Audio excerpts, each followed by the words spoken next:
Hello. ഇന്ന് നമുക്കിതുപോലെ ഒരു പാഷൻ ഫ്രൂട്ട് ക്യാൻഡിൽ എങ്ങനെയാണ് ചെയ്തെടുക്കുന്നതെന്ന് നോക്കിയാലോ. അതിന് വേണ്ടിയിട്ട് ഞാൻ ഇവിടെ 2 ടൈപ്പ് വാക്സ് ആട്ടോ എടുത്തിട്ടുള്ളത്. ഒന്ന് സോയ വാക്സും പിന്നെ ഒന്ന് ജെൽ വാക്സും. അത് നമുക്ക് ഈ ജെൽ വാക്സ് ഒന്ന് മെൽറ്റ് ചെയ്തെടുക്കാം. എന്നിട്ട് 2 കളറായിട്ട് മിക്സ് ചെയ്യുന്നുണ്ട്. ഒന്നിൽ ഓറഞ്ചും ഒന്നിൽ ബ്ലാക്കും. അതിനുശേഷം ഇതേപോലെ ഒരു സ്റ്റിക്ക് എടുത്തിട്ട് ബ്ലാക്കിലൊന്ന് കോട്ട് ചെയ്തെടുക്കുന്നുണ്ട്. അതിനുശേഷം ഓറഞ്ചും നമ്മൾ ഡബിൾ കോട്ടിംഗ് ആട്ടോ ചെയ്തിട്ടുള്ളത്. ഇതൊന്ന് സെറ്റായി വന്നപ്പോൾ നമുക്ക് ആ സ്റ്റിക്കിൽ നിന്ന് അത് മെല്ലെ റിമൂവ് ചെയ്തെടുക്കാം. ഇതിപ്പോൾ ഏകദേശം ആ പാഷൻ ഫ്രൂട്ട് സീഡ് പോലെ ഇല്ലേ, അങ്ങനെ ഞാൻ കുറച്ച് സീഡ്സ് ഉണ്ടാക്കി എടുത്തിട്ടുണ്ട് കേട്ടോ.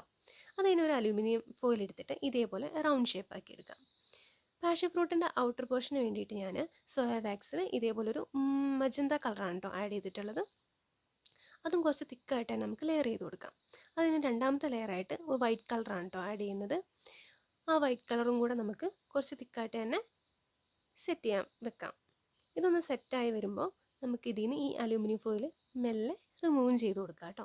അത് കഴിഞ്ഞിട്ട് ഇതിൻ്റെ എഡ്ജൊക്കെ ഇല്ലേ, ഒന്ന് നല്ലപോലെ ഷേപ്പും ചെയ്ത് കൊടുക്കാം. നല്ല കറക്റ്റ് റൗണ്ടിൽ തന്നെ ഒന്ന് ലെവൽ ചെയ്തെടുക്കാം. അത് കഴിഞ്ഞ് ഇതിനകത്ത് തിരിയിടണമല്ലോ, അതിന് വേണ്ടിയിട്ടൊരു ഹോളും കൂടെ സെറ്റ് ചെയ്ത് വെച്ച് കൊടുത്തു. അത് കഴിഞ്ഞ് നമുക്ക് ആദ്യം ആ മെൽറ്റ് ചെയ്ത് വെച്ചിട്ടുണ്ടായിരുന്ന ജെൽ വാക്സിലെ ഓറഞ്ച്, ആ ഓറഞ്ച് നമുക്ക് ഇതിൻ്റെ സെൻറ്ററിലായിട്ട് ഒഴിച്ചു കൊടുക്കാം. അത് കഴിഞ്ഞ് നമുക്ക് ഈ സീഡ്സ്, നേരത്തെ ഉണ്ടാക്കി വെച്ചിട്ടുണ്ടായിരുന്ന സീഡ്സ് ഓരോന്നായിട്ട് ഇങ്ങനെ അറേഞ്ച് ചെയ്ത് കൊടുക്കാം കേട്ടോ.